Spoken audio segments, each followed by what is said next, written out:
You're listening to KTUH 90.1 FM Honolulu. That was Dead Can Dance and Indus. Hope you're all having a wonderful Saturday. It is 11:11. Can you believe that? I know, right? And guess who's here in this station? So appropriate for this eventful day. 11:11. I got two astrologers. I got Alice Inoue and Jessica Shepard, astrologers. Authors. So happy to be here, Nocturna. It's been so long. We've been doing this over the internet and over Zoom, and here we are finally in person again. Yeah. Well, thank you guys for coming by. You know, I mean, I don't do the show anymore in my regular show time, right? So usually you come about 6 or 7. Yeah. During my time slot on Saturdays for like 16 years. Amazing.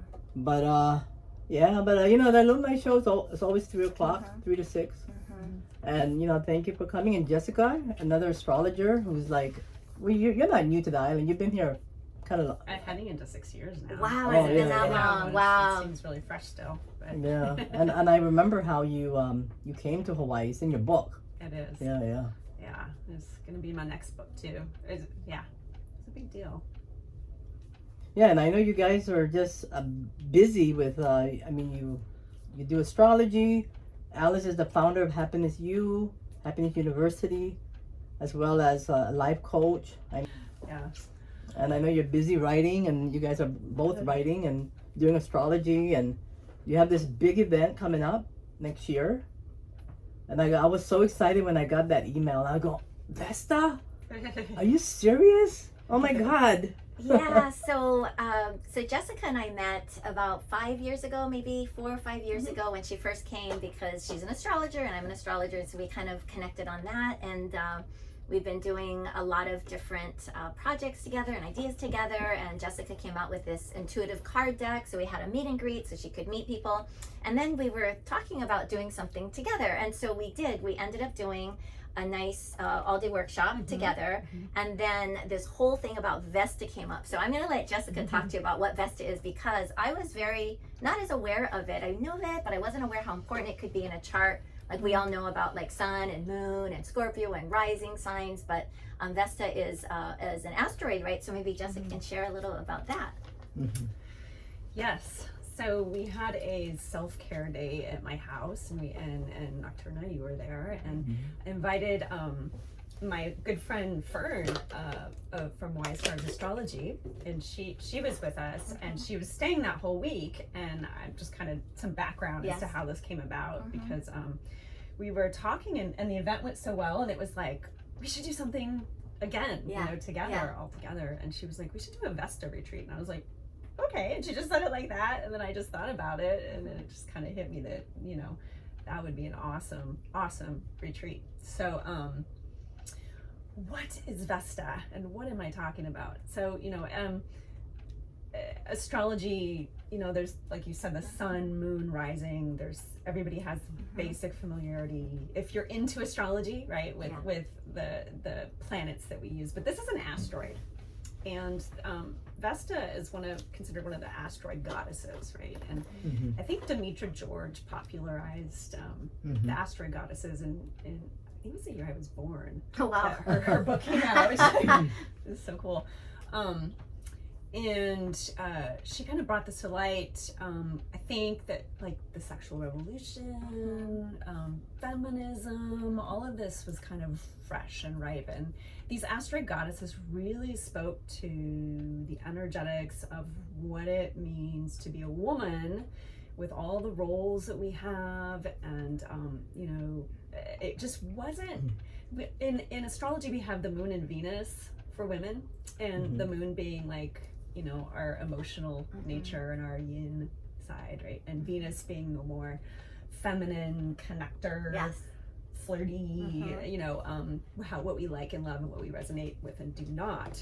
But these asteroid goddesses actually went deeper, so you can see why they became popular at the time, because it was like women wanting to have a career, wanting to have a family, wanting to have it all, right? And so Vesta came in to consciousness, you might say, at that point in time as the archetype connected to what we are devoting our feminine energy to, our dedication, our devotion, how we nurture and nourish our own creative and spiritual spirit. She's very much connected with, you know, that sense of calling, of being called to do something that has a almost like a divine spark to it.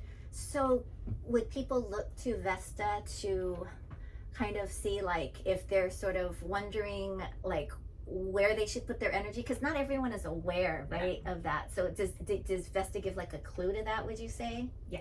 So I mean, this is the fun thing about astrology, because, you know, it's like I like putting the astrological into the practical. Yes. Like, right? Like, how do I use this information?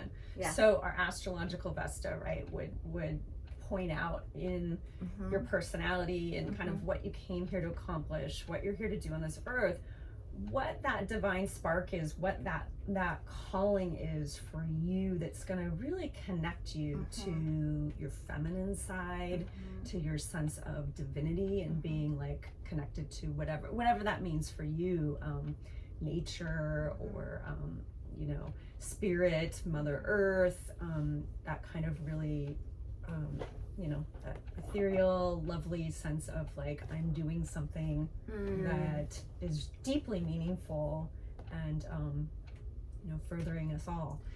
So males then would still be able to access that aspect of them, right? Yeah. So so it's like the feminine and the masculine, of course, are more fluid in astrology than we're used to thinking about. Right. This in our day-to-day, you know, reality. Yeah. It's so interesting. So when there was a time when you did astrology where you didn't know about Vesta, you hadn't really looked at it, and then when you started to look at it, can you share like what you saw, like for yourself in it? Like how did it kind of help you, lift you to that next layer, because you're already in astrology doing something meaningful? Yeah, interesting.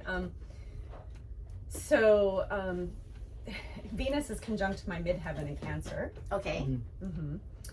And so that kind of in an astrological shorthand is like bringing something of connection, of beauty, of value, of artistry into the world, kind of. Yeah. And you're an artist, right? So that totally matches. Yes. And Vesta is conjunct that configuration. So I always felt, you know, like that this, I mean, it's like being underutilized in all the little jobs that I did before I felt called, right, to be an astrologer. I always felt like this, like, oh, there's this energy and there's this juice here for me, and it is connected to my creativity, Venus, right, and my ability to create art and use my imagination, Venus in Cancer, to evoke some kind of archetypal experience through astrology, right? And it just, to me, grounded me in a way that kind of set, you know, in that way that astrology can do, that just is like, yeah, validation. Yes, this has some really lovely juice for you, and no wonder why you feel spiritually. I think that spiritual piece for me was really like, I feel really spiritually rewarded by doing this work. Yeah. Really like it's important work for the world, kind of that bigger. So that's kind of the thing, like when you learn about Vesta and you say, okay, Vesta is the aspect of my chart that helps me connect to that sort of almost like etheric sense of purpose and kind of what I'm holding out to the world, then we can start to kind of look for things, right, in that area that kind of matches. But tell us about the you know, the Vestal Virgins, like that whole story about holding the light. They kept keeping the light alight, because that really helped me to understand it more. Yeah. So what was it? Rome. Rome, Greece. Yeah. Hestia, Vesta, Rome. And so there were Vestal Virgins, if you've heard of that before, in the ancient times. And they were charged with keeping the sacred flame alive in the community centers, in the church, in the temples, churches of the temples, right? And they were kind of these special, they were chosen. They were like these chosen ones at a young age, kind of like a little Buddha or something, you know, that whole, like the next Dalai Lama, they go through this process. I don't know. I'm just imagining like that these women are being led through, like, this is your calling. This is what you do. This is what you're gonna do. You keep that flame alive and you don't let it go out, basically. So you hold your little hands. I don't know how it practically looked, right? Like, what, I don't even know. But what it was, you know, symbolically, these women were charged with keeping the sacred spirit alive. And so they dedicated their lives to it. And it was I think it was a small group of women, and they weren't allowed to marry. That's why they're called Vestal virgins, right? They weren't allowed to marry. And in the original sense of the word virgin, that word means whole and complete unto herself. It doesn't have anything to do with... Not about being a virgin. Yeah. Yeah. And so she was self-possessed, so she wasn't owned. And so in that sense, Vestals were afforded a lot of freedoms at the time that other women weren't. So it was kind of a privilege and kind of a catch-22 as well, because, you know, it's like, yeah, you can't marry and, you know, you don't have some freedoms, but you also have some freedoms and privilege. So in terms of our understanding of how that frames our own mythology around how, you know, Vesta works, it's like, so she represents that in us that is being called to devote our energy to keeping something alive, keeping something lit, like a passion, something we care about, right? And she also, there's also often sacrifices required to, and even though it's worthy work, there can be also a sense of not alienation, of not getting to do what other people do. There can be marrying late.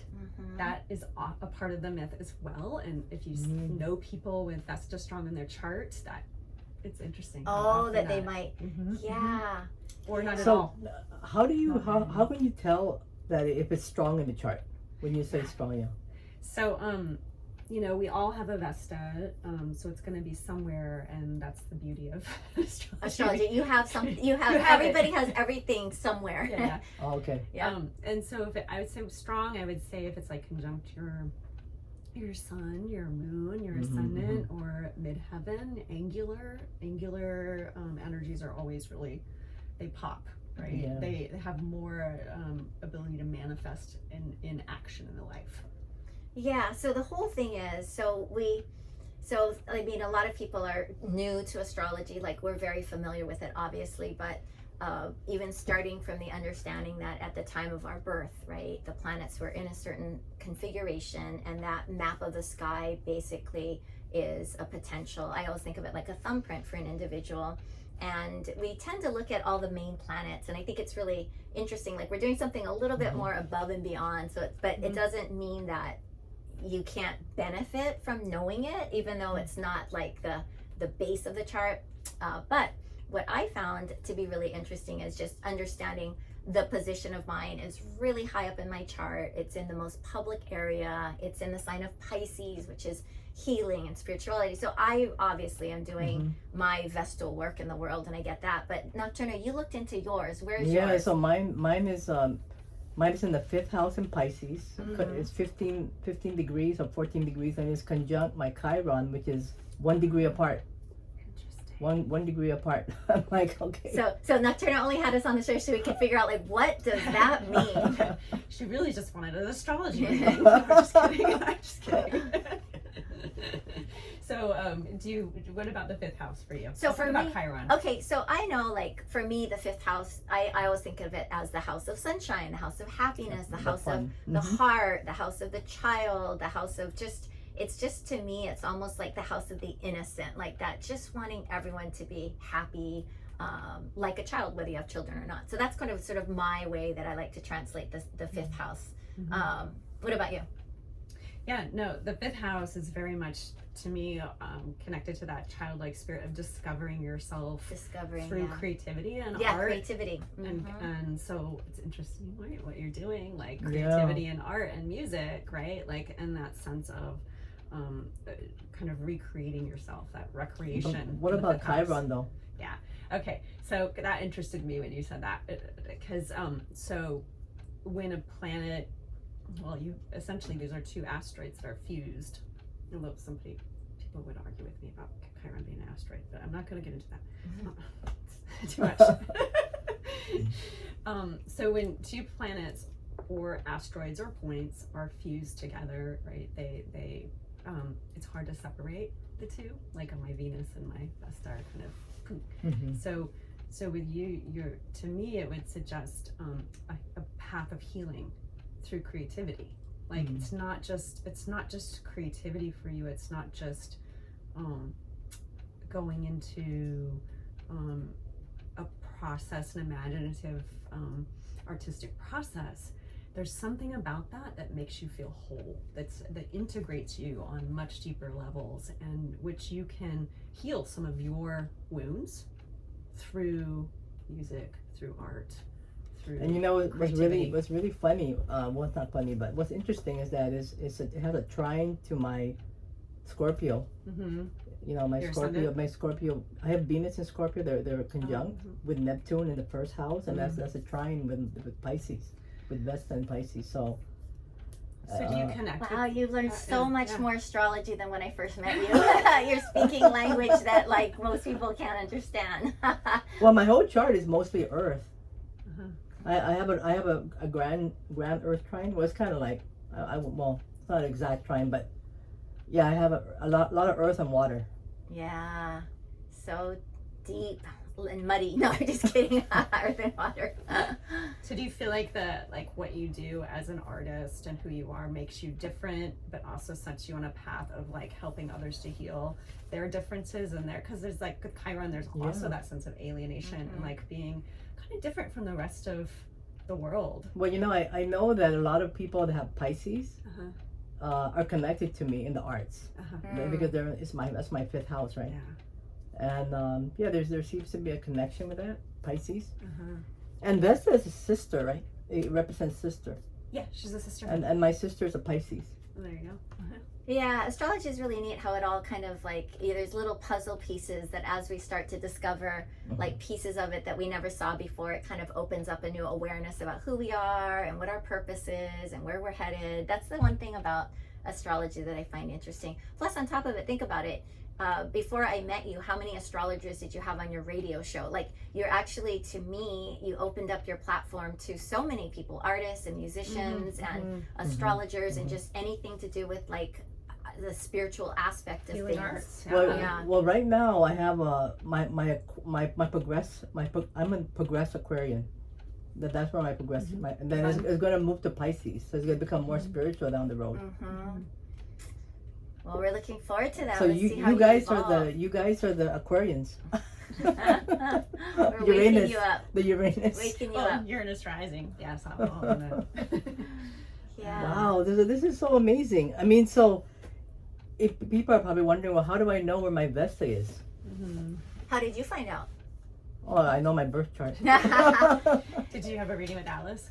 I didn't give it. She has, but I didn't give that to her. But now there's so many ways online. You can just go and like basically a free birth chart primer, and you can check off what you want and usually find that. Literally Google it. Yeah. You know, through the years, I've been buying so many books and just reading about every single astrology.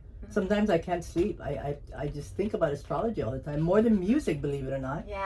Yeah, that's interesting. You're so interested in it. Yeah. So it just shows where things are right in my birth chart. So yeah, and I really love that aspect of astrology, that we have that personal aspect to it, and then there's also that collective aspect to it. Like when we see like people going through stuff in the collective, we can also oftentimes track it to astrological cycles. I just, there's so much. I will never get tired of astrology simply because it's a language that just keeps on giving. And I keep learning, and the more I think I know, the more I don't know. It's just crazy. And you guys have it in the 10th, right? Vesta. Yeah. Both of them. Wow. So that's why you guys are doing this. Yeah. So in case anyone missed it, we're doing a Vesta retreat in the spring of 2024, and we have a lot of interest in it already, and we just thought it would be a great way to bring people together to kind of learn that next level or that deeper level, or just sort of tease out something that you might not know is there. And I think it's always neat when someone else says something and then it becomes that aha moment, and then all of a sudden you're like, oh my God, that totally makes sense, and then you can own it and go with it. So we're hoping that it will serve a great purpose. Yeah, and I wanted to mention about that, specifically related to what is my calling, what to dedicate my time to, what to devote myself to. We all went through the pandemic. It was it was interesting. And maybe you can connect to my story, this part of my story, because I was thinking about that you might like this, Nocturna. So Pluto opposed my Vesta and my Venus right around the time that I moved here. So Oh, wow. what happened for me was I actually felt disconnected from what it is I'm meant to do in the world. Right? That's a very, like, you get that, right? Like with the Pluto opposed midheaven, Venus. So Vesta, and I was like, what is my calling? Like, I remember asking myself quite a bit, like, what am I here to do? And I just felt this big empty space. I felt Pluto, right? I felt this like void. And it's funny because I'm working on a new book, and I was kind of reliving this just the other day, and then I connected it to this as I was preparing for coming here. But I was going, what to do? What am I going to do with all this space? Like, I feel like I'm in this void of not knowing, and it's kind of terrifying because I can feel my identity as an astrologer kind of shifting, and I don't really think I want to keep doing that anymore, but I don't know what's next. And so I'd be like, what am I going to do with myself? And I got to go to the beach. Venus and Cancer, right? Oh, Venus and Cancer, right. I don't know what else to do. I'm just gonna go to the beach. And my motto became, the beach is always a good idea. And I would use that over and over again to keep myself sane. The beach is always a good idea. That's the best, yes. And what I discovered throughout this process is I just kept going to the beach. I kept doing these practices, these energy practices. I kept doing my self-care. And what happened was, through this, I found a calling, like through keeping dedicated to the practices, which is a part of Vesta too. How we stay integrated into ourselves so that we can give our calling to the world. So we actually know what it is, number one. Yes, I agree. And so, because like there's a lot of self-care that goes into being able to do what we do, right? And so, so I dedicated myself, devoted myself to self-care, Cancer, Vesta and Cancer, and to my energy practices. And what came out of that was, I feel, the channeled cards, because that was what I was doing. So I'm relating this back to the pandemic and COVID, because I feel like there was a lot of opportunity for people to spin out and be confused and not know, right? It was confusing time, and I saw that, right? A lot of transitions occurring because of that. And so I feel like Vesta can really answer those type of questions around, I'm feeling confused about what I'm here to do, right? How do I get back on track? What do I devote my time to? I mean, literally astrology answered that for me, even though I intuitively actually answered it for myself before I discovered it. Yeah, it's so interesting. And one thing that I think is important is what you said that is a little bit non-astrological but still fits in, is how important our self-care is and our self-care practices are. I think nowadays people know it. Everyone's like, oh, I need self-care. And it's more than just like a bubble bath, or it's more than just going to the beach for the day. It's like, what is it that I really need so I can fuel myself, so I can root myself deeply and know how I'm going to blossom. So you can keep your flame lit. So what do I need to do to keep my flame lit? And I think that to me is so much, because like you said earlier, we all know what we're here to do, but we get distracted by obligations and people and commitments and goals and what people think, and all of that stuff comes into play. And then we sort of lose that flame, and then people walk around saying like, why is it I don't feel connected, or I feel like, what's the purpose of life? Why am I just living this machine like I'm not alive anymore? And I think that our thoughts about trying to like find that flame, or how do you stoke that flame, but what you said, Jessica, about self-care, I hear people talk about it all the time, like, yeah, I need to do more, but you don't do it. Mm-hmm. And then you complain about why it is that you feel flustered, or you feel like you can't figure things out. So it all has to start with that. And I think, for me anyway, more than ever, I think the message is like, you know, tune into yourself first, because right now I feel you can't trust what you see or hear in the news or on the radio or whatever. You just don't. There's just so much like frenetic energy that I just feel like if we don't start grounding into ourselves, we're just all going to extinguish ourselves. So that Vesta retreat is such a great way to like explore what is that, and not just come and take an hour workshop. This is like 2 days of really getting into your chart and who you are, and where it might be lying, and what you need to do to unearth that. So Jessica's the greatest like practitioner of self-care. And what happens is she's prolific. She comes out with cards. She just wrote a book in a month. Like, she does all this stuff. And you think, what do? Sit around and do nothing? No, you're caring for yourself. And as a result of that, this stuff just comes out. And I always have people like say, oh, I want to do more important things in the world, and I need to set aside time to do it. But it's almost like reverse. It's not like going out. It's like taking that reverse, not reverse, but just neutral, and gather yourself. Inward. And then we go out and do stuff with more information. So I think that our world is coming to that. I don't think we can sustain any longer of just giving so much. And I'm not saying don't give. I'm just saying, what's that equal exchange of energy? You know, what is it I need? And what do you need? So it's not selfish, but it's like getting in a good place. Do you see what I mean? Oh yeah, absolutely. I don't feel like my creativity is stoked and I'm able to accomplish what I came here to do by going out and running around and being an external energy and you know, making all of these things outside of myself happen. The things that are feeding my calling are the things that I'm doing on these very intricate inner deeper levels. And it takes dedication, it takes devotion, it takes practice, and it takes, you know, just to speak to like, you know, people hear like there's a lot of complaining, right? But then they're like, to me, the complaining sounds disempowered, because if you don't have the legs or the action to, you know, I should do more of that, or I don't like the way this is working. So this Vesta she holds a really strong anchor for feminine empowerment and what it means to be in your empowered self as a female, or as holding the feminine space, let's say, because that's more true.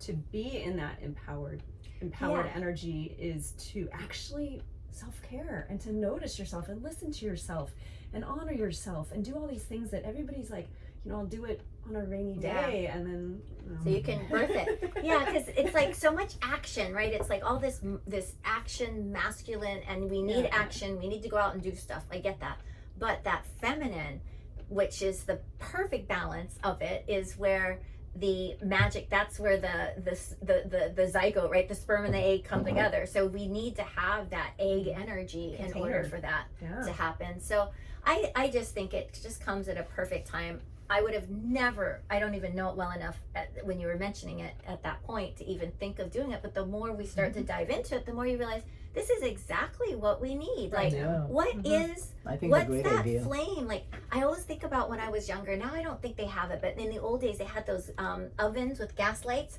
and then they always had a pilot light on. The pilot light was always on. And then if it wasn't on, no, you couldn't bake anything. We always had to keep that pilot light on. So I kind of think like, has everyone, and I think if you're young, you might not know what a pilot light is, but there used to be something called a pilot light that needed to be on all the time in your oven. Now everything's electric. But that to me, it's like when that pilot light, what is that? What's the gas that feels like, how do you combust that? How do you get that going? to me. What dampens it? What Yeah. what blows that strong wind on it? What takes it away? I mean, all of this, I think, is just what we can explore in that retreat space. Yeah, and I think what's so interesting is like oftentimes like we go to other people for advice, right? We go to an astrologer, tell me about my chart, but most of it's inner work. You just need to be like introduced to it, and then you find your own. You know, like I have people that often will say, look at my chart, tell me my purpose, what am I here to do? And I can give some general stuff, but really it's getting rid of all of the garbage that's around you to find that. And I'm not saying it's easy, because we grow up with authorities that we're perceived authorities, and we give our energy and our power out a lot to others. And yeah, that's why my 2024 forecast that I do every year, that forecast. Yeah, that's coming up. Right? So I always like to name the year based on the numerology of it. So if we add 2 + 2 + 4, right? Or 2 + 0 + 2 + 4, it comes to 8. And so 8, if you think of the 8th house in astrology, it's the powerhouse, and so the 8 looks like an 8, so it's like an infinity sign. So yeah, I just decided to call it the year of power. Every year I call it something. This year was the year of grounding. This coming year I'm calling it the year of personal power. And the subtitle is an Odyssey of Awakening. I don't know, because I just feel like we are on this journey to wake up and to go up into the heavens, right? And to claim whatever it is, our spiritual story, let go of that old spiritual story and ground it in the present, so we can do whatever it is we're here to do without feeling disempowered by all of the stuff that we will see around us in 2024 that will be very confusing and very chaotic and very much out there. More than ever, we have to bring our power home.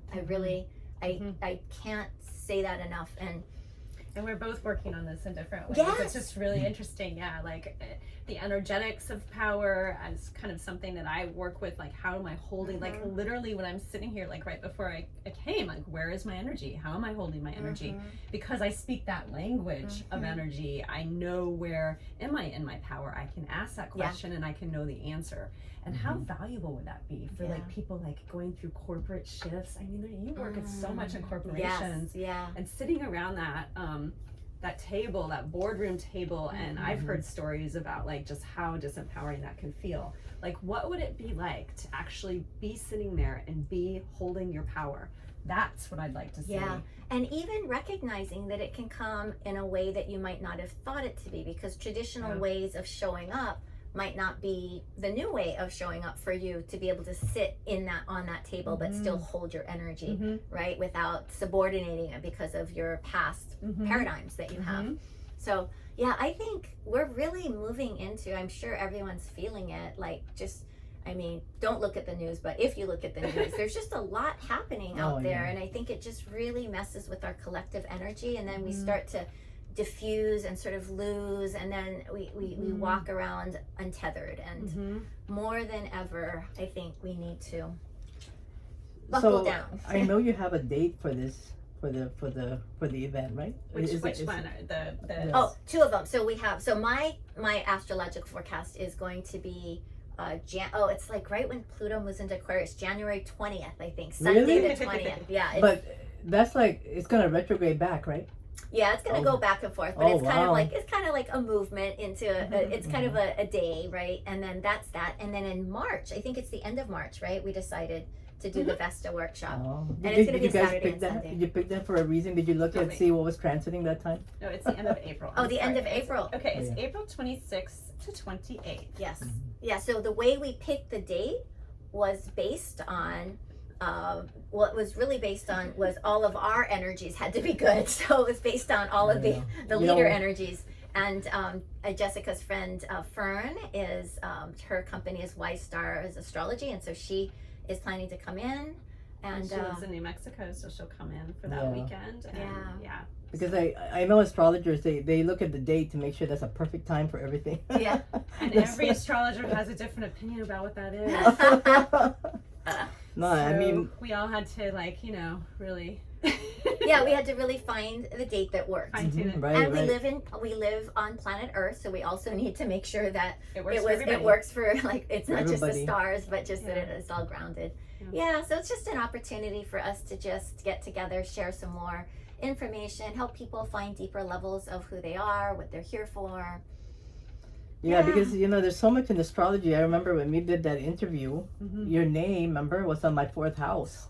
Okay, you guys did another radio show thing together. Yeah. You know, we were talking about your book on. So on it was the an 4th house. asteroid. It was an asteroid named Yeah. Shepherd. Oh, an Nocturna found an asteroid named Shepherd. And I was like, That's what? On your And 4th house, so you know, it's like home, and right? she was talking about it. The whole interview was about my 4th house book. So, so it was just a nice. Because you know, I have synchronicity. Pluto's gonna go into my 4th house pretty soon. Ooh, In Aquarius, let's right? see how that all goes. Yeah, Mm. can't wait to see. That's really. I know That's this is gonna be- Nocturna's show, and I'm doing all the questioning. But can I ask another question to Jessica? Sure, not after. I want you to I'm just- share a little about the book that you've been working Oh on. yeah. Yeah, you said you do that, yeah. finished a book. I want to hear more. Okay. So I didn't do it in just a month. That was Sounds really like nice you of you wrapped it up to in say like that. 1 month. No. Yeah, this has kind of been a fusion of several books actually over the years. Is that it But- right there? No, this Okay. is my journal. Oh, okay. My Just Love journal. Mhm. Empty pages is what all my notes. So this book is kind of based on like my intuitive practices, the energy practices I do daily, and then kind of with my card deck, I've started working with groups of people who are interested in taking their intuition to the next level, finding out what that is, being more connected. And so the idea was that it would be fun to put this into a book because I'm a writer. And so what I did was I created 40 days of practices and essays. Oh, that's so cool. And it's basically tentatively titled, I don't know if I want to say it because then I don't want anybody to steal it. Is that weird? Oh yeah, don't say it then. Okay, but it's Because about it's not published yet, right? yeah, So, it's about grounding into your feminine truth and your intuition and your own guidance. And so it's going to be like a 40-day practice that you could do by yourself or you could do with groups, because I'm going to have I have review questions and right, kind to of discussion discussion sort of, questions. So and it kind of folds in a lot of different things that I've been working on. That's really neat. I really, and I do also want to continue to clarify, only because when we talk about feminine energy and all of that, it is fine for males. I know, Erin, you're watching, and I mean, it's just like that feminine aspect of a male can be absolutely really empowering as well. Absolutely. Yeah, all the asteroids are in the chart. Everybody has them. Everybody has them. So even Juno is the goddess of marriage and stuff like that. But the men have Juno also, Absolutely. right? Yeah. So that just so people will know. Yeah, I've done consults with men who we've talked only about the asteroid goddesses because the issues. I love the asteroid goddesses. Yeah. I really do. I know quite a bit about Juno. I think it's Lilith.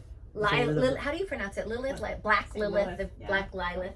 Lilith. That's an interesting asteroid. But and then the Ceres, and that's the mother of Persephone, and she's amazing. Wow, you've got it going on. You're really like just like your music. You're knowing all those stories. Well, those are the asteroids, right? Those are the major asteroids. Juno. Yeah. Yeah. So it's wonderful. It's great, and you guys look so Venusian right now. Look at Alice has her shell. Oh, which and the is a Venus shell star, which is is a gift from Jessica. Venus Oh yeah, there. See, it's so Venus, I'll and show you me. too. Look at that. I my mean, Venus is on her sun. So and it's interesting, right? I have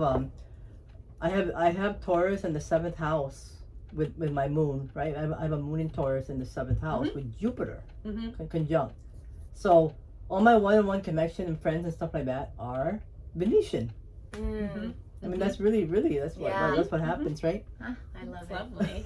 Lovely. And it's just to translate that, it's like then you would have an ease of connection and affinity, connecting through beauty and art. Yeah, and yeah. kind of a sense of eloquence and sophistication, or however you want to frame it. But like that's a lovely.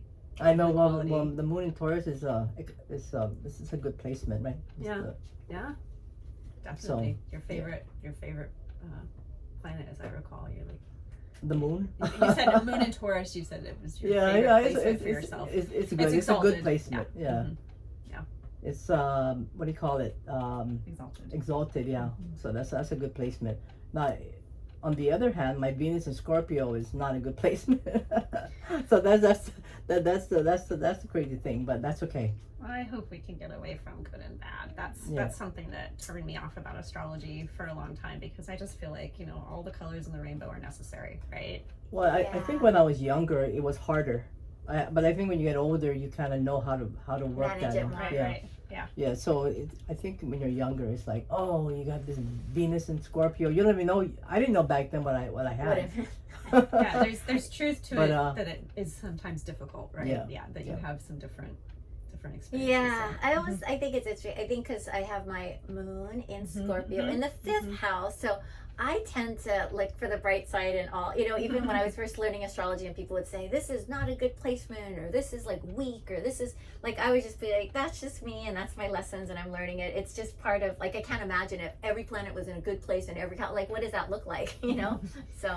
It's just like not being embodied. That's the reason we're friends, right? Because of your moon in Scorpio and my Venus in Scorpio, so the moon in Venus, it's good. We're connected. Yeah. Nocturna, so nice to be here again. And I was like, it's been like a long time since I've come to this studio, and I used to come here like twice a year. I know, at least, so right? many To interviews. talk about something. We or talk do about so something, many things. Bring people on, yeah. And do you guys do astrology readings?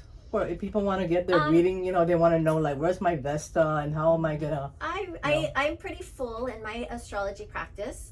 You kind of retired your astrology practice, For now, right?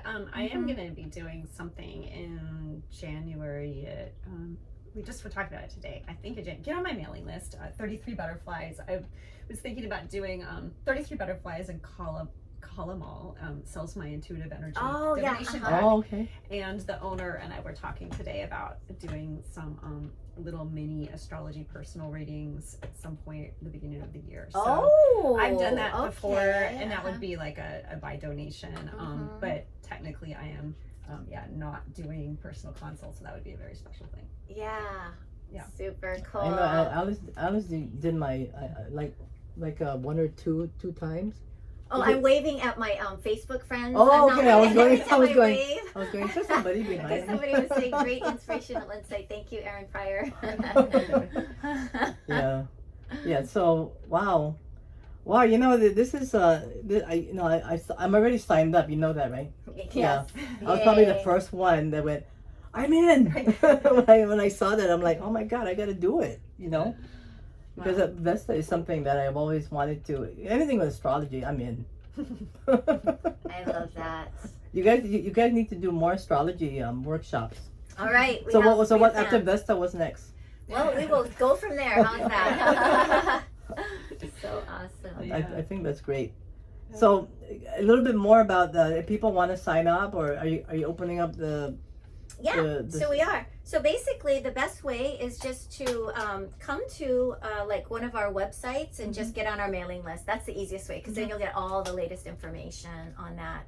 So you can come to my site, which is yourhappiness.com, yourhappinessyou.com, or Jessica's site is www.moonkissd, so D as in David, .com.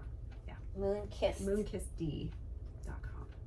So are you? Do you have a cutoff? Is it open to a lot of people? What is the? Like we're just doing small group format, so it'll fill up quickly. We think we want to make it intimate, so it's not like there's like just hundreds of people trying to get it. We want it to be really special. So so whoever is meant to be there will be there. Yep. Yeah, and then we'll look at your birth chart and the transits and see if you're really meant to be there. Yeah. I guess I'm meant to be there. I don't know. I guess so, right? We had a lot of interest. It was amazing how many people wrote right away. Like, I'm in. Yeah, let me know. Keep me posted. So I think there's a need. There's a need. It's a timely topic. Yeah, for sure. I would love to talk more about astrology. I have a guest. He's an astrologer too. He's a musician. Oh. He was the bass player for Belly and Touring Muses. So anybody out there listening to music, Fred Abong, he's an astrologer. He does Vedic astrology and Western astrology, and we're going to talk about music in your birth chart, the placement of music and you know. That would be really neat. So I figured there would be a lot of Venus. Yeah, excellent. And the fifth house and all the music, the first house and all those other things. So I'm really looking forward to that. If people want to, I'll have it up on my YouTube channel, interview with DJ Nocturna on YouTube. I'm really looking. You gotta come up with more topic, and we gotta do a little bit more astrology, because I think people. I mean, astrology is really, believe it or not, it is so true. I mean, it's just absolutely like you can't go wrong. I mean, it's really there. I mean, it's a gift, and once you know it, I mean, you'll be blessed. Yeah, the world is waking up to it a lot more. It just feels like that. I think with Saturn going into Pisces, and that energy of Saturn being the authority and Pisces being spirituality, somehow, like even in my corporate work, it's amazing. 10, 20 years ago, I couldn't even say the word astrology. Now, my corporate clients are asking me, oh, can you tell everybody what Mercury retrograde is and what we need to do. Like, this is in a corporate training now. And they'll say, oh, you do that forecast. Can you just give us a heads up on what to expect? So it's become so much less weird and a lot more mainstream. Yeah, a lot more like, oh, you know that. Oh, share about that. So I feel like the world really is, I feel like we're going to get way more into that in 2024. I really feel like that's going to be just so much more accepted. Yeah, and I feel I'm doing something like that, because I got my Gemini's in my 8th house. What do you mean Gemini's in your 8th house? So I have Gemini. I see. I have Gemini in the 8th house. Yeah. So it's about communication in the deeper, you know, the crazy 8th house that. The invisible realms and exploring those. And then when Aquarius goes there, which is going to be happening really soon, you know, Uranus. Yeah, so that's going to be like, oh. The world is changing. Wow. So Alice, when is your event again? My event is going to be January 20th. It's a Sunday afternoon, and it's virtual, so you can watch from anywhere. It's just it's like somehow the pandemic made everything virtual, and now I can't not do it virtual because we have so many people that watch from the mainland too. So yeah, and it's great. It's like just a way for me. I love doing it. I've been doing it like, oh gosh, 15, 16, 17 years now. So it can be virtual and people can come as well, right? Or I do have a VIP event the week before that people can come to. It's going to be sold out like as soon as we put the tickets, because there's only 25 seats on there. Great. Yeah, so it's just a really nice little pre-thing and in person, and then do the virtual. Yeah, my whole goal is just to give people a heads up on sort of like the energy collectively, what to focus on. Yeah, and I noticed you changed your site a little bit. Your site is all like, it's revamped. Yeah, we revamped stuff. Yeah, a lot of shifting. Yeah, our company made 10 years this year, so it was time to let go of stuff and just up level stuff. I remember when I first met Alice. Well, I didn't know her, but I would see her then I saw her talking one time, and I saw a flyer, and I go, who's this girl? I'm gonna go Google her, and then I found her on Facebook, right? Yeah. So I messaged her on Facebook. I said, hey, you wanna do an interview? And then she responded. Yeah, and then it's so surprised. Yeah. And then I responded before I did any background research on Nocturna. It was like, oh, because she had said, oh, I have a following, and I've been doing this, and will you come out with shows? So I was like, sure. And then I went to research her. I said, oh my God, she does all this underground stuff. Like, hey, that's the 8th house. Yeah, she's like the queen of the night, man. Like, she does all this, like, but anyway, then hey, but that's astrology, right? It was just exactly. And then we came on, and it was like we got to talk about anything and everything. And then she would play music. And then one time, remember you played all music by Alice musicians or people that had the word Alice in it, like she did an Alice night. You like the name thing, don't you? It was pretty cool. It was really cool. And then it just became a thing that was like every so often, come on, talk about what's going on. And so we were able to, and then I would go to the grocery store and people would come and say, oh, I listened to you on Nocturna's thing. And like, it's just so amazing how much of a following you have. You know, it's so funny. I should go look at. I can't remember where Alice is. Asteroid Alice. I'm gotta go look. Yeah, it's really right on your sun. It probably is. It's probably a good place. Oh, so Yeah. good. So nice to be able to come here and Yeah. talk to you in such a lovely environment, nice and cool. Yeah. In And dark over here right now. Yeah. So. We're doing Queen of the Night mode right now. So we got to do another talk of astrology when you guys find out another topic, another good topic of astrology. I mean, if people like astrology, put something and let me know if anybody likes astrology. But it really is. Thumbs up. Do you yeah. like? Yeah. Sign up for our newsletters and we'll do Oh yeah, more. they are. Yeah. Yeah. I mean, it's really like show some interest and. And Jessica wrote a book on your evolutionary astrology, right? Astrologer, evolutionary astrologer. Yeah. So I have several books We out learned there that there's now. Stephen Forrest, and I know the fourth house is the book that you just wrote and that we talked about. And the fifth, you have a fifth house book, right? I can't remember the title. Karmic But, dates and Oh, momentary I dates. love that. That Great is title. such a great title. And then I have my first book was called A Love Alchemist Notebook: Magical Secrets for Drawing Your True Love into Your Life. And that was my Ooh. very first book, and it went out of print after it was published by Llewellyn after a few years.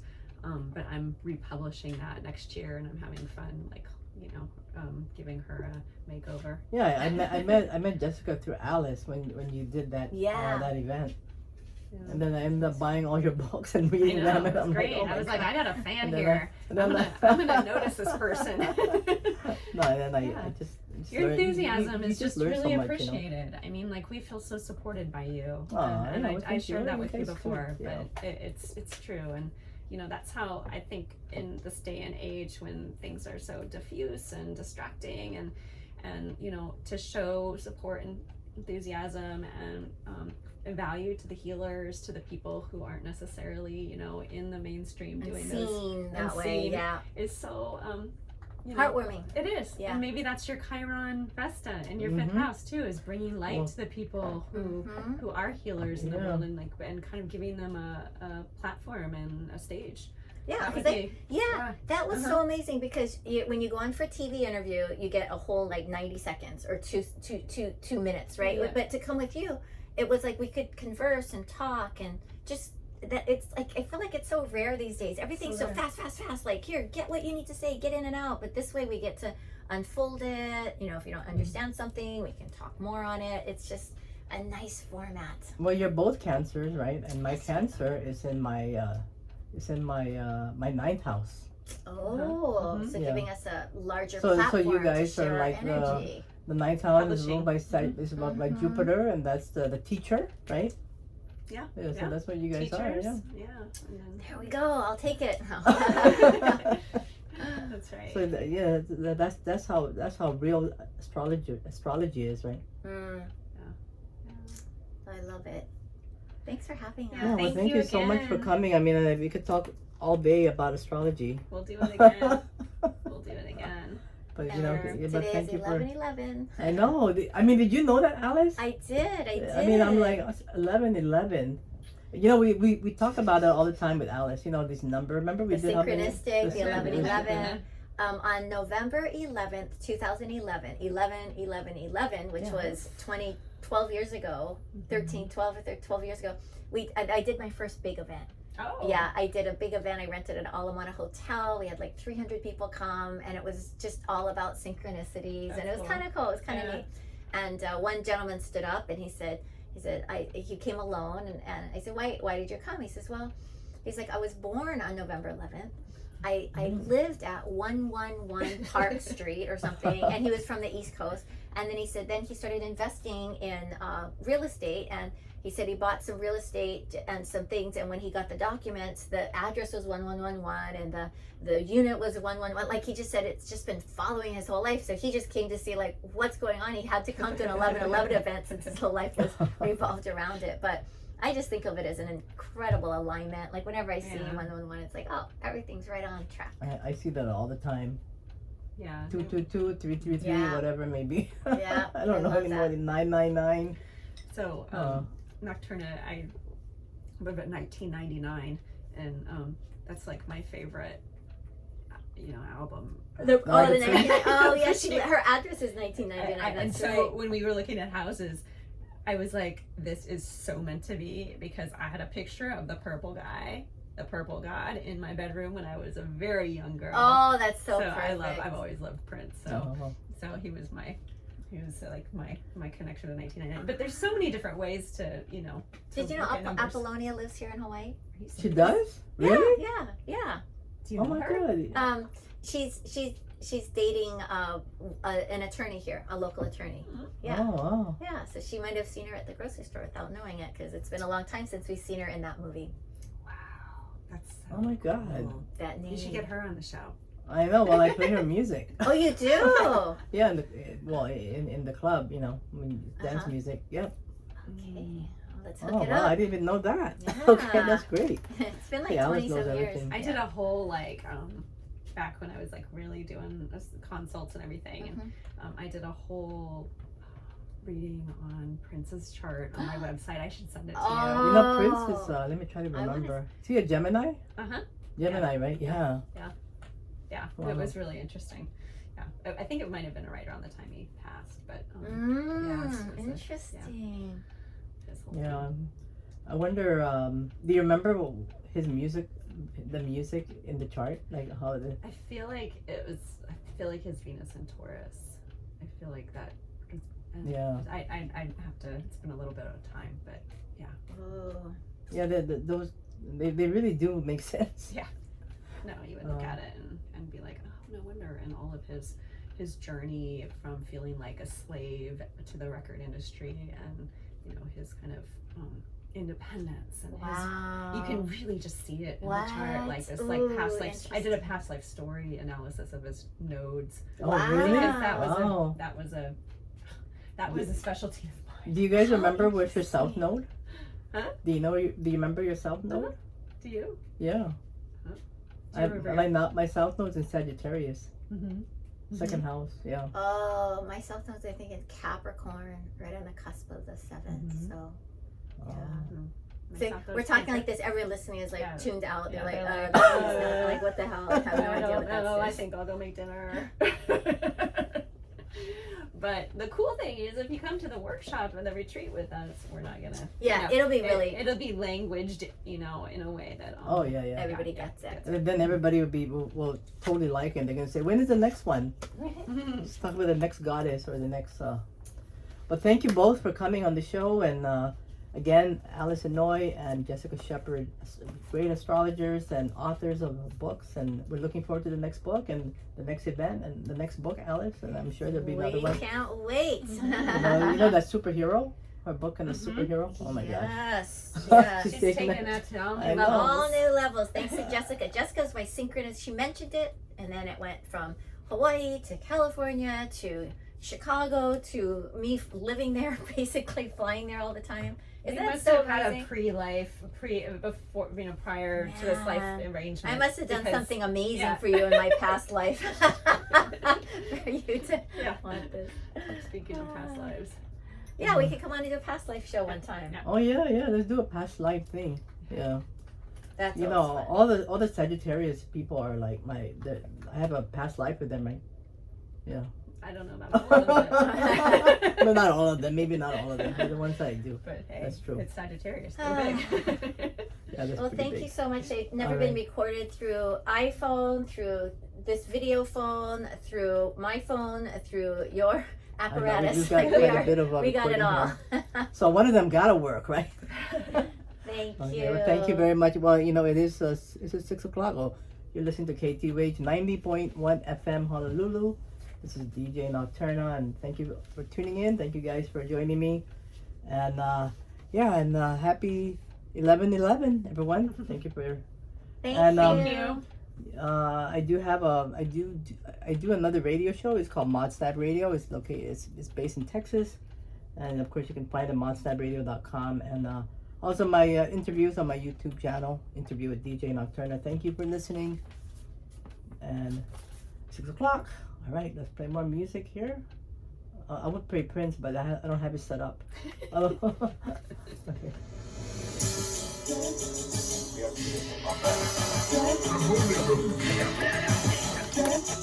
We are Is it Depeche Mode? Oh my god. Is it? Depeche Mode, yeah. Good ears, Jessica. Oh, you knew Depeche? Yeah, you like Depeche Mode. I mean, that was one of my first concerts Yeah. I went to. When you were a young girl. I was 16 or 17, and it was the Violator tour.